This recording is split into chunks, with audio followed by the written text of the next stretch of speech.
MotoAmerica on BN Sports is presented by Dunlop and the all-new Sport Max Q3 Plus. Now you don't have to sacrifice mileage to get top performance. Dunlop Q3 Plus. And powered by Kawasaki. Let the good times roll.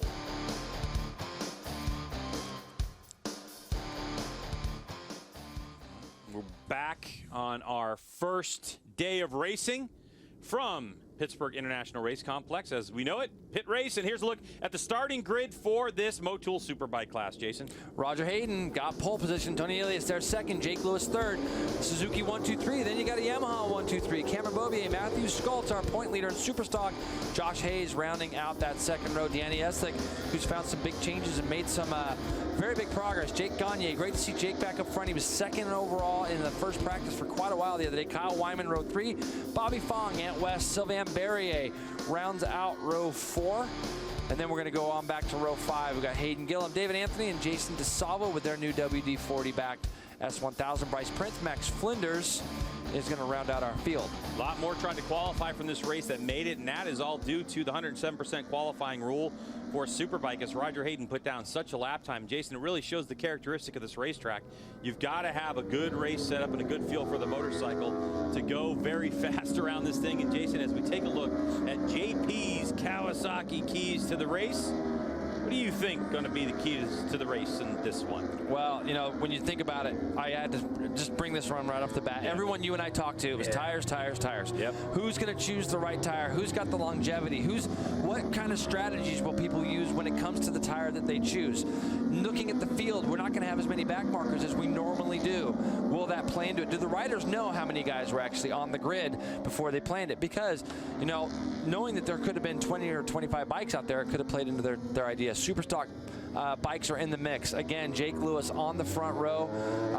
Very impressive from Jake. He's been riding it amazing, as has Matthew Skoltz and Bobby Fong. I expect to see for sure Jake, if he can get off to a good start, he's going to want to go. He got his lap time this morning chasing Raj down, and there wasn't that big a difference between those two riders as far as lap times go. Can Roger Hayden finally get one, Greg? We've been waiting. I know he had some bad luck there at Sonoma. We know he's won, but he's really, really due for another one. I'd love to see it happen here at Pit Race, and I think that he's got the pace. I think Tony's obviously going to not make it easy. Either is Cameron. He's going to have to earn his win, but I think that there's a lot of people in the paddock that would love to see Roger get one, so I had to put that in there. Can he do it?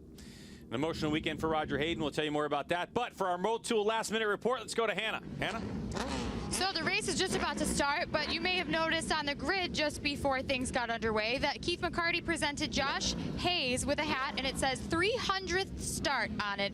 So today is his 300th professional race start, and that is an incredible accomplishment. So congratulations to Josh Hayes. All right, thanks for that Motul last-minute report, Hannah. As we get ready for the Motul Superbike class, what can Josh Hayes do? He was fast earlier today, but here we go. Bikes are in gear, clutches are in. It's time to activate that launch control if you want to use it. And away we go. Roger Hayden from pole. He got a good launch, but there's his teammate, Tony Elias, the 24, looking to go up the inside early. And Cameron slots himself into fourth or third very early. Runs a little bit wide. Jake Lewis is going to run over that white line on the inside, but he's not going to be able to do anything with the power of that Yamaha. Is Cameron going to try to do something now with Raj as they head up into turn 3 for the first lap? Wow, it looked like Cameron Beaubier tried to think about doing something. Side by side they go. Roger Hayden holds on to it. 24 is Tony Elias in the lead. 95 is Roger Hayden. Yoshimura Suzuki teammates. And this is a spot we haven't seen Tony in lately. He's talked earlier to us about he's got to qualify better. He's got to make his job a little bit easier. Well, now you've made it easy for yourself, Tony. You're in the lead, and you know that bike's going to be wide, and it's going to be very difficult to pass him. I think that, it looked like Matthew Skoltz was trying to go underneath Danny Eslick there, and he didn't quite make it, Greg. Nope, Danny Eslick with a tremendous start. 6th right now, 2nd Superstock bike. You see Josh Hayes is slotted in there, also behind Jake Lewis. So first lap here, these guys are, and again, everybody's kind of wondering what everybody else is on tire-wise. There's Jake Gagne going underneath Bobby Fong, and on back, there's Anthony West. Just ahead of him, you saw Kyle Wyman, Sylvain Berrier there, Bryce Prince. A lot of these guys. We got a fast field, like you said, Greg. A lot of guys didn't qualify. We had many more entrants than what we showed on our grid, but a lot of people didn't make the grid. Here you go, into the chicane for the first time. Cameron Beaubier slides underneath Roger Hayden into the chicane on the first lap, and that's really the first pass we've seen into the chicane of our racing today. Cameron Beaubier knows, or in his mind, as we continue to battle it out, looks like Ant West underneath Kyle Wyman. So the 13 around the 33, he'll take that position for the moment.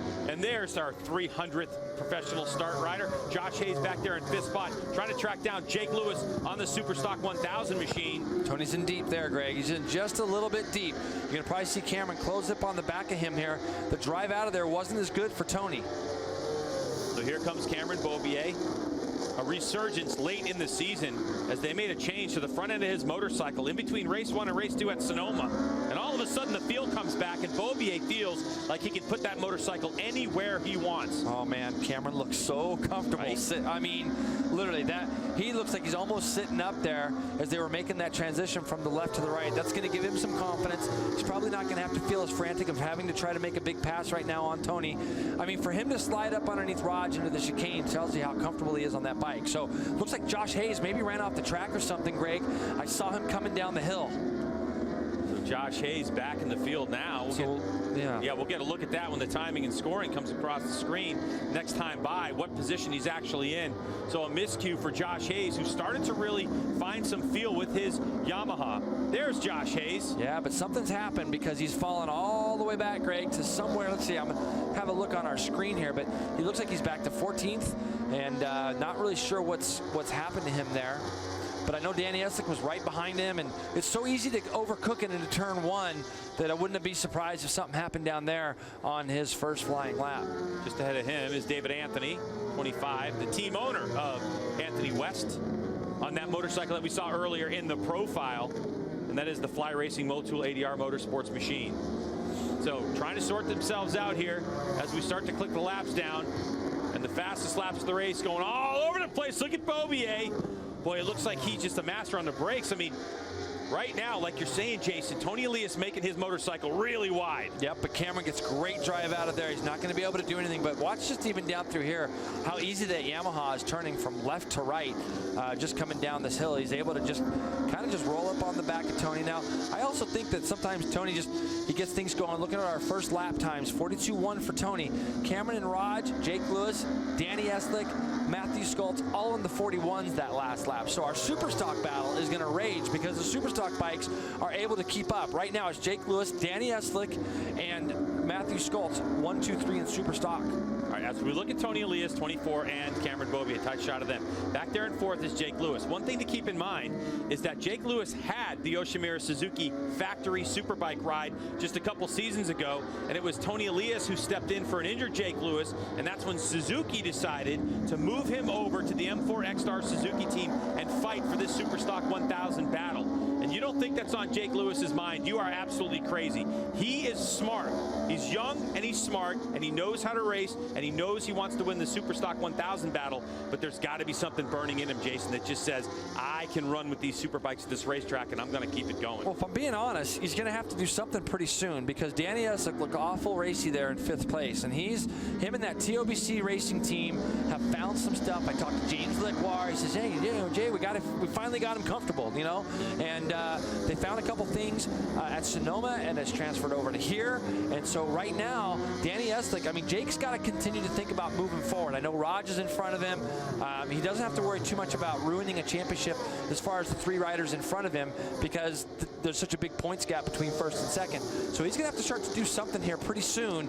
Otherwise, he's going to have Danny knocking on his door there.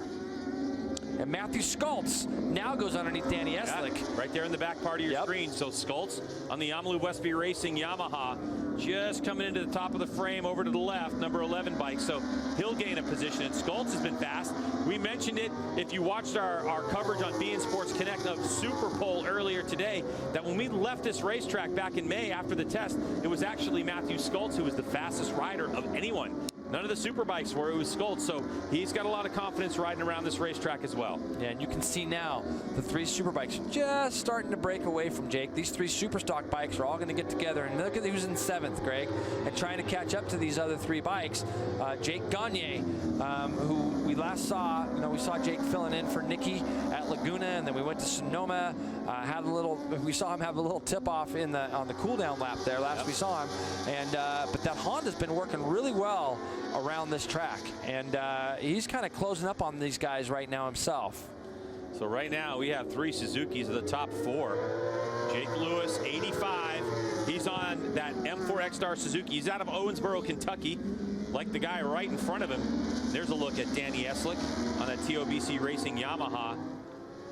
And there, the number 11, Yamalu Westby Racing Yamaha's Matthew Schultz, who leads that championship by 51 points. It's the Bazzaz Superstock 1000 title that they're going for, and he's leading the way over Jake Lewis. So this is not only a battle on the track, but a battle in the championship points chase. You know, the thing about this, I'm starting to think about, you know, we're on lap 5 of 18, and I'm watching how the bikes, how they're, you know, I'm going to be looking for the first little bit of movement that we see as far as tires spinning or anything like that. You know, just going down through here again, Cameron looks very comfortable. But Jason, also race strategy is you're looking at, you know, the movement of those bikes. And you're thinking if you're Cameron right now, how many times have riders shown Tony Elias something too early, and he learns and he just gets after it, even though his tires might be going away? Well, the thing I was going to get to was, I agree, is this place is going to require a bit of an aggressive pass. There's nowhere to really do it, like to make it as easy as you can make it. You know, the track is very, very smooth. It's wide enough, but all the passing zones, it's going to be a tight squeeze wherever Cameron decides to do it. Or try to do it, it's going to be difficult. So, you know, and it's going to require, Tony is going to, you know, how we've watched him pass people where he just kind of gets it to the apex. So get Cameron's run through that fast kink. But Tony goes in here very defensively, right in the middle of the racetrack. Earlier we saw Raj open that up a little bit, and Cameron was able to go by it. This is a spot where you can do something, but Tony gets through the chicane too well. See, Cameron's in there backing the thing in just a little bit, trying to get the bike slowed down. Kind of hurts his mid-corner speed ever so slightly.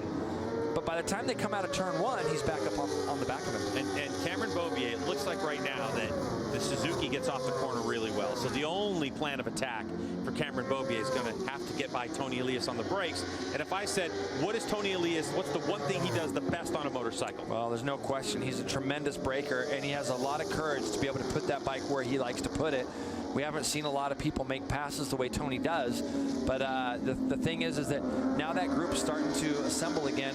Matthew Schultz is trying to catch back up to Jake, and Jake, on the other hand, is trying to catch back up to Raj. Do you see Tony look like he had a little look over his shoulder there for a second? It looked like he turned his head for a moment. And oftentimes when we're in this position, that might be a little indication of maybe Tony's starting to feel a little bit of something in that setup on that Yoshimura Suzuki. But time will tell here. We've seen his bike moving just a little bit more than Cameron's. Cameron, this morning, the thing that was odd to me is it didn't look like the Yamahas liked the qualifying tire as much as the Suzukis. Obviously, it's easy for me to say because the Suzukis were 1, 2, 3 in qualifying. But I know Cameron's got pace on a race tire. It's just a matter of how long he makes that thing last. And if I know Cameron and his crew and his team and how hard they work, they know exactly how many laps that tire is going to be good for. But, you know, we're 1/3 through this race, and all these guys, we got our top 7 guys really pretty close together right now. Yeah, I mean, at most racetracks, we usually see these. Maybe Bobby Fong was in tow a little bit, but never this amount of Superstock 1000 bikes. It's so close in tow as Jake Lewis leads the way on that M4 X-Star Suzuki with 3 factory Superbikes in front of him. Boy, if you're that team right now, your heart's got to be pounding. Yeah, and Cameron got through that turn a lot better this time. I think, Greg, if he can really get close enough to Tony going into turn 1 and just be as close as he can maybe do something with him as they go up into turn 3. But the Yosh showed some serious legs this year, the Yosh bike has, over the Yamaha. So he's kind of getting in the draft. The Yamaha goes up over that a little better. Here you go, Greg. He's trying up into turn 3 right now, it looked like. Not, he just kind of fell back into line, but it's kind of a test run almost. It looks like if Cameron gets the line he wants over that hill, he's able to get his body in a good position to drive down. But then it just seems like at the bottom that the Suzuki just kind of stays the pace, you know. Correct. No, and when we were, you know, Jake Zemke and I were out watching the other day, and when they were coming up over that little rise, it looked to me like Cameron was trying to get the shift, and it was kind of, the bike was going into the electronics and making it harder for him to do it. That said, his bike looked very stable up over there. And maybe the Yosh bikes don't feel quite as stable up over the top of that. And you know, when you look back at Raj, it's going to be hard for Raj to go by both of these guys. But so what he's got to do is he's got to try to stay close enough to where if Cameron does try something on Tony, he can maybe take advantage of that also. All right, so here's the situation. We're 7 laps of 18. Tony Elias leads the way. This is the This is the battle for the #1 spot. Over Cameron Beaubier, who's got the #1 plate. Roger Hayden, 95. Jake Lewis, the first of our Superstock 1000 in 4th. Matthew Skoltz in 5th. Danny Eslick, Jake Gagne, Bobby Fong. Hayes now up to 9th spot with Ant West back in 10th. And it is close at the beginning of this race. Jason, the one thing we know, when you get to this level and you're able to run up front, you don't get there from being dumb. You get there from being a smart racer as well as a fast racer. And it just kind of looks to me right now that no one's frantic, that they're kind of feeling out this tire life, because this is the first time they've ever raced here. The asphalt is new, especially as we get to the south part of this course, which is they're headed to right now. So tires were the #1 talking point in our BN Connect coverage of the Super Pole qualifying. Here comes Cameron Beaubier. Now it's time. So Beaubier makes the move, just like Jason talked about in turn #3. Yeah, he's been setting that up for a couple of laps. Now I'm going to be interested to see exactly what he's going to be able to do. He's going to put his head down for a couple of laps, is Cameron, I believe. And we'll see what Tony's going to try to see what Tony can do to fire back. You can look mid-corner there. You know, it's funny, Greg, we watch these races, and whenever you're in second, you always think, oh, the guy in second's got something for the guy in first. Look, here comes Tony firing right back. Oh, they go into these S's. So Cameron's lifts as Tony Elias goes right to the apex. It's a signature move. The problem is, if you can't do that, if you don't have the bike to do that, it's hard to close the door on Tony Elias, because he will find a way. He's a little bit wide here. Cameron might be able to square him back up out of this next right as they come into this tight right. He's going to try to do the same thing, Greg. Now Beaubier trying to outbrake the master, and he's able to do it for a moment. Oh, that was Tony Elias at his finest. Yep, and here we go again, folks. I'm sure a lot of us remember the beginning of the year with these two. So far, everything's been absolutely clean. And but see, Tony goes into the chicane very tight. There's no way he's going to let anybody try to go underneath him. Cameron gets stuck out on the outside there. But this kind of makes me feel like Tony knows Cameron's got a lot of pace. And so with that pace, he doesn't want to let Cameron get out front. Cameron knows, as I said earlier, he's got to be close enough to Tony as he gets into turn 1 so that he can try to do something between 1 and 2. And that's going to allow that Yamaha to pull up alongside as they go into turn 3. This is a crazy pass if Cam tries to get him into turn #1. That is just too crazy at this point. We've seen so many riders right off. Look at the rear ends. So they're really starting to move around now as Beaubier is trying to go around the outside. Almost ran out of real estate, but he'll give it to Tony. But here comes Roger. Is Roger going to fight for it? He does. Good for Raj. That's what he's got to do. These guys are going to kind of mess each other up. And all the while, poor Jake Lewis has got 3 guys behind him he's got to worry about. He doesn't want to get in this Superbike battle too much. But the thing is that now you're going to see Cameron start to try to make some passes. And when he gets back up to the front, he's got to try to run and protect. Did you see when they went up over between turn 1 and 2 that lap, how Tony changed his line from the laps prior? Oh, yeah. He realized what Cameron was doing. That's what good racers do. That's exactly what Tony did. So he's changed his line. He parked him at the apex of 1, went up over the inside of turn 2 a lot tighter, made Cameron go down the outside, which then opened up a lane for Raj. Oh, Roger Hayden there. Looked like he got a little too close to that curbing. And now these riders are so tight as Roger Hayden trying to get the job done this time. Now listen, Jason, this is a very emotional race for Roger Hayden. When we were back here in May, we were testing. This is the track while we were testing when Roger found out about his brother Nicky Hayden and the accident. And this is a very emotional filled race weekend for Roger Hayden. And he's been thinking about it. He's been thinking about his brother Nicky when he passed away. And he said it was a very difficult ride for him to come to this racetrack. But Roger, who just made a bit of a mistake there and gave a little bit of a gap to Tony Elias, is really focused on trying to bring a race win home this weekend. Yeah, that was a horrible, 2 days that we spent here at VIR for all of us, the paddock in general. And, but Raj right now is doing a tremendous job. He's got the pace. Greg, he made that little mistake in the chicane. That's really the first mistake I saw Raj make. It wasn't even that big of one. And he's able to close back up on the back of Tony. And he's looking like he wants to take a shot now. And he's seen what Cameron has been able to do with Tony in the spots he's been able to do it. So the thing is that the hardest part for Raj right now is he's got to defend his second spot, but he's got to try to find a good place to go by Tony. He's got to be very defiant when he does it. He's got to pick his spot carefully, and when he makes that decision to do it, he's got to do it. Race for the lead, Tony Elias, Yoshimura Suzuki, Roger Hayden, Yoshimura Suzuki. Those riders' teammates easily distinguished by the different highlights. Tony Elias with that bright yellow, Roger Hayden with that bright orange, and right behind him, Monster Energy Yamaha Factory Racing's Cameron Beaubier. M4 X-Star Suzuki's Jake Lewis back there in fourth, still locked in a battle for Superstock 1000. If I'm being honest, Greg, the pace is not that fast. And when I say that, I really believe that if Raj and Cameron go by, the pace will drop down into the 41s. The reason I say that also, Josh Hayes right now is the fastest rider on the track. He's in the 41s. He's trying to get back up into that gap. He's caught Bobby Fong. He's 8 seconds behind Bobby Fong. He's trying to catch that gap back up, but he's capable of doing 41s. All of our leaders right now are in the 42s and 43s. So it's Tony Elias leading the way here, and it's now to Roger Hayden as we're getting 10 laps of 18. So already past the halfway point, 9 laps to go in this race. This is going to be the part there. You can see Cameron Beaubier not really up and out of the saddle. That's kind of the way he transitioned the bike. He wants to load the rear end of that motorcycle on that transition with his legs. But we're getting to that part. Tony's in deep. Tony's in extremely deep. And he's sucked Raj right in. Look at Cameron. He's going to do his best to take advantage of it.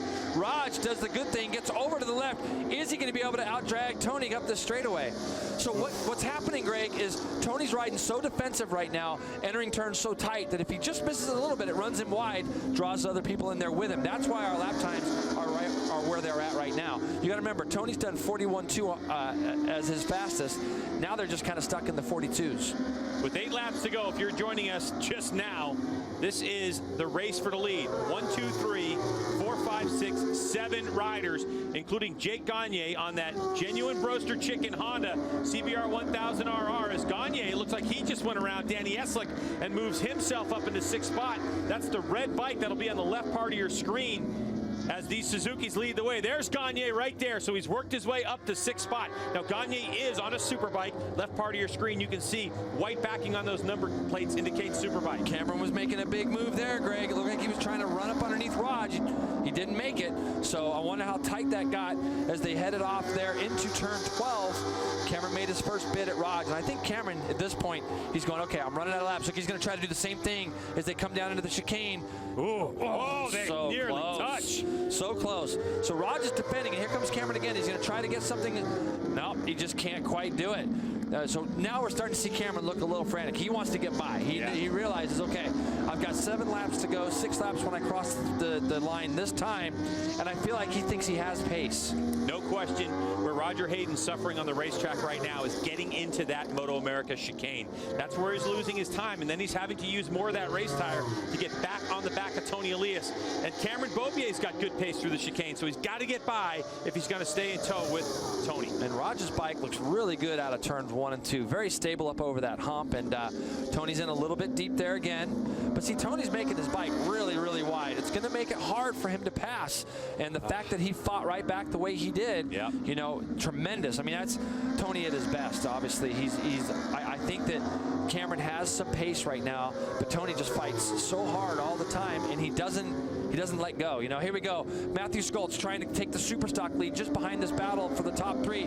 Matthew Skoltz has moved forward, and Jake Gagne, see, that's what I mean, Greg. When you're in a tight-knit group like this, when you see somebody make a move, if you're right behind, you make the move also, and that's exactly what Jake Gagne did. If you're a Honda fan, your heart is pounding right now because Jake Gagne is that close to being able to stand on the podium with his CBR 1000RR. This would be quite an accomplishment on an up-and-down season. I wonder if Jake Lewis has a problem. He looked over his shoulder. Danny Eslick went rolling by him. It could be the first sign that we've seen of one of our front riders' tires maybe starting to go a little bit bad. I'm just speculating right now, but you can see Jake Lewis there now in the back. Here comes Cameron Beaubier. Is he up alongside? No, he can't quite get up alongside Raj.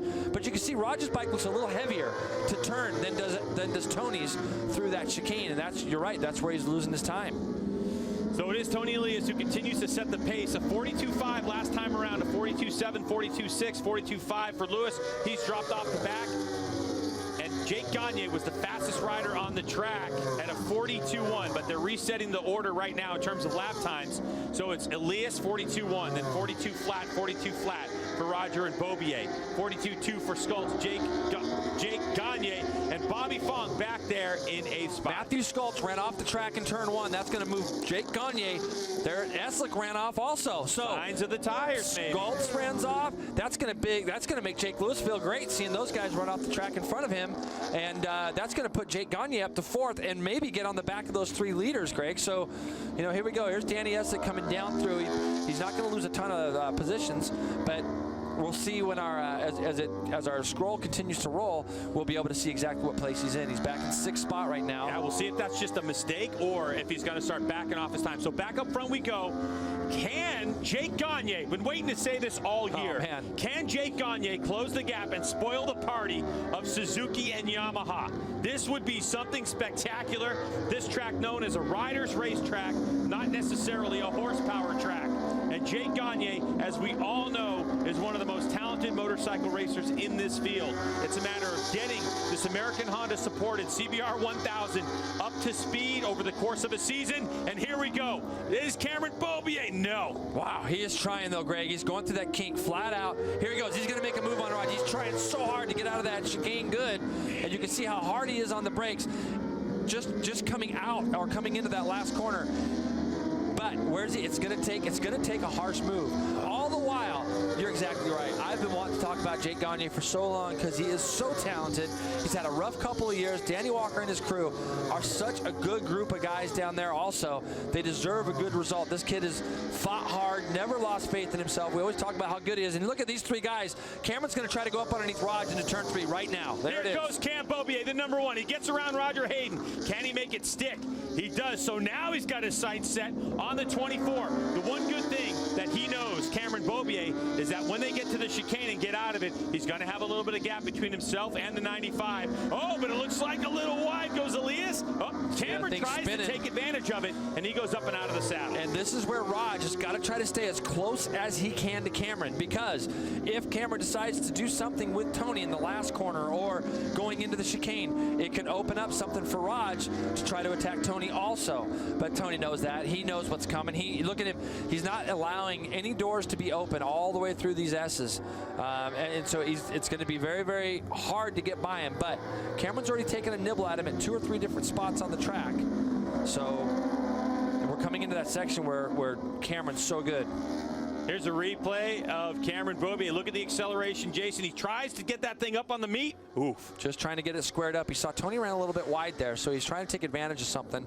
But see, now he's going to get on the back of Tony. His bike is really good out of this chicane. And look at Jake Gagne, Jason. Sorry. Yep. Jake Gagne is getting closing up right in the back of Roger Hayden. And I have to say that Jake Gagne has 0.0 traction control in this thing. He's doing it all with his right wrist. He uses a tremendous amount of rear brake. Do you know what Mazda Raceway Laguna Seca, he and that Genuine Roaster Chicken Honda team went through 11 rear disc brakes, 11 rear discs on that motorcycle, because he uses so much rear brake because he doesn't have TC. Yep. No, and he's doing everything he can to try to control that rear wheel sliding. We used to hear Nicky Hayden talking about that a lot, about how he used to use that as a tool for himself. It looks like he loses a little bit of time there in the second sector, or in the first sector does Jake, and then he's able to kind of close it back up. See how far back he is right now, Greg, of Raj? Yeah. It was like that on the last lap also. And then seriously, once they get down this hill, they get into this little S section, he's able to start closing back up. So we got 4 laps to go. The top 3 guys are all there. Jake Gagne is right behind him, and Jake can find himself on the podium really, really easy. We've seen this little scenario before. The question is, how much tire did he have to use to close the gap and get up on these riders? As we know, the factory bikes are equipped with more sophisticated electronics than is the CBR 1000RR of Jake Gagne. Really showing us what he's capable of. You can really see in our camera shots, our guys do a great job. You can see the wear of these tires. Now watch, through this fast kink, there's Tony having a look. Look at how much speed Cameron carries. But see how he's got to go to the left, Greg? Because Tony's not going to let him just slide up underneath him. It's not going to be the spot. This is where Cameron's got to get a good run, and he does. He keeps going up tight over that curving. Yep. But see, Tony goes in tight again. Right to the apex. Yep, he goes in tight, makes it very, very difficult. In dirt track, they call that pole putting. He's just defending that inside line, and he's going to make it really difficult for Cameron Beaubier. He's basically challenging him. Hey, Cameron, if you want this position, go around the outside. Let's see what you got. Now, what he does is he gets in here, goes in tight, slows the bike down. That's why they bunch up. He really makes sure that he gets to his apex spot there. And then up over the top of the hill, Cameron, if you want to go by him, you got to do it on the outside. He drove around the outside, but we know Tony's good on the brakes. So Tony trying to sneak up the inside. He'll block the line and push him wide. Well, Beaubier nearly runs out of real estate, but he's able to hold on to it. A heart-pounding moment. moment for the Yamaha team. And that's exactly what Tony does. I love it. He races hard. Cameron races hard. That's where Roger's got to be right there. But look what's happened. Now Jake Gagne's right on the back of these guys. Cameron's going to look like he's going to take a shot as they go down into turn 7. Here comes Beaubier up alongside. Sideways, he sends the motorcycle. Can he hold it tight? He's got to flip it back to the left, so he's got the lead for the moment. But we know Tony Elias loves that brake lever. Such a class pass by Cameron Beaubier to just get it stuffed under there. And all he wanted to do was get that bike stopped at the apex of that corner. Now he's got to get his head down the best he can and try to lead for a full lap. I believe this guy's going to just drop straight back down to the 41s right now, Greg. If he can get all through this section without anybody kind of putting it underneath him, this is where he's fast. He's going to go through this fast left. You can see that gap is already pulling away right now. He's tremendous into the chicane. And I think that Cameron Beaubier, unless he does something crazy, I don't think these guys have any pace for him. And that's why Tony was trying so hard to not let this happen. And Beaubier just ripped the chicane. Absolutely ripped it, as did Tony Elias. But that little gap right there, as Cam Beaubier now has the race lines he wants to take, the lines that are optimal for his Yamaha R1 as the laps start to tick away. 2 to go for Cameron Beaubier. That was a 41.9 passing and repassing and a mistake. This is going to be a low 41. He's going to continue to put his head down so that he can pull away. He wants to be able to go into the last lap seeing a +2 on his board. Guaranteed, Greg, because we've got 2 laps to go. And he just ran the fastest last split. So and the lead is his. So literally, I wouldn't be surprised if all of our screen lights up purple. What that means, folks, is that he's on a fast lap.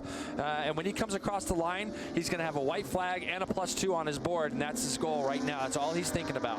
What a race, as Tony Elias has set the pace for the entire race distance. Cam Beaubier about midway threw a shot at him. Elias was able to answer with the brakes, and Cameron Beaubier just started to go to school on Tony Elias and figured out where the best place to pass him was and how to get rid of him. And you can see, Jason, that after Cam gets by, now all of a sudden things have started to really stretch out, including Roger Hayden getting away a little bit from Jake Gagne. And Tony, like, when I say this is what Tony's so good at, he's going to keep chasing. We're getting into that part of the track, though. This is the spot where we saw Cameron pull away a lot. This particular section, the last segment, Cameron is so fast through this kink, into and out of the chicane, and through the last bit. So, you know, he doesn't quite have +2, but he's got a pretty decent lead right now. Talking to Tony Elias too earlier in the weekend, Jason, we talked about, I said, what's the difference between you during the Moto2 championship run and today? And he said, I'm a lot more patient as we take a look at this battle. That's a battle for Superstock. Where'd Bobby Fong come from? Bobby Fong, who's been really not off the pace, but just not on the pace we've usually seen him all weekend. It looks like his Kawasaki ZX-10, sponsored by Quicksilver Latest Motorsports, is really starting to come in these late stages as we go to the final lap of this race. Oh, Bobby's up underneath Scarf. Are you kidding me? Wow. What a dirt track move. And he has come from absolutely nowhere to catch these guys in Superstock. We're talking tire life, so maybe Bobby's bike isn't great on brand new tires. I spoke to him about this an hour or so before the race. He said, I'm really struggling. You see Josh Hayes is caught up to the back of this group also. And he says, yeah, I just got nothing. I don't know what to do. I can't. I said, Bobby, you're a racer. You're going to figure it out, you know, and that's exactly what he's done. And he's a former dirt tracker, and you saw all that dirt track skill come into play right there in turn number 1. Cameron Beaubier drops it down into the 141, 141.2 for Beaubier now. Just about a second over Tony Elias. Working this final lap here at Pit Race is Cameron Beaubier on that Monster Energy Yamaha factory entry. This would be Beaubier's 3rd race win in a row. And believe me, he wants to win out the entire season, even with that 70-point advantage at Tony Elias. Tony knows if he's on the limit that he's willing to give another 5 points back to Cameron. This is what I like about this guy, though, because he's looking at what Cameron's doing right now, and he's going to come into his crew and go, okay, here's where his bike was a little better than mine. Here's where my bike was a little bit better than his. He's going to go to work, and his bike will be better tomorrow, well, Tony's, and he'll go faster. Out of the chicane, the MotoAmerica chicane now into turn number 17. Beaubier looked comfortable. He was snug in there just in case Tony Elias was there, and he went dirt tracking himself. So here we go. It's Cameron Beaubier onto the front straightaway, and he will take the first ever MotoAmerica Superbike win here in the Motul Superbike class. And how about Jake Gagne? Here's a battle. Bobby Fong wins the Superstock 1000. Unbelievable. Where did Bobby Fong come from? Look at how happy he is. It should be. Yeah. Yep, he absolutely should be. Bobby Fong, awesome job. Jake Lewis, same to you. I mean, Jake led the majority of that race. We saw him fall back. Jake Gagne with his best result of the year, maybe for the last 2 years. So great job for Jake Gagne. And Raj third, but there's your winner, Cameron Beaubier. Wow. 3 races in a row, Greg. Three races in a row. You know, the championship point lead's down to 65 now. There's still a lot of points available. So, and Tony's proven that he's going to push all the way to the end. Yep. He's not just going to ride around for points. So anything can still happen. And Tony keeps that podium streak alive of wins and second places only on the podium. Cam Beaubier will notch his 5th race win of the season. And by the way, after we left Sonoma, as he did the double there, that was him doubling the amount of wins he had all season. So Beaubier has 5 wins, and it's been 3 in a row. So still with a healthy championship lead of 65 points is Tony Elias. Josh Hayes with a good recovery. He will come home in 8th, just behind that incredible super stock battle won by Bobby Fong, Matthew Skultz, and Jake Lewis. That'll be your Pizzazz Super Stock 1000 podium. But this rider right here, Roger Hayden, stands on the podium again in the Motul Superbike class. He'll be 3rd on the other side of the break. We'll talk to these riders and find out how that race went. So don't go anywhere as coverage continues on BN Sports.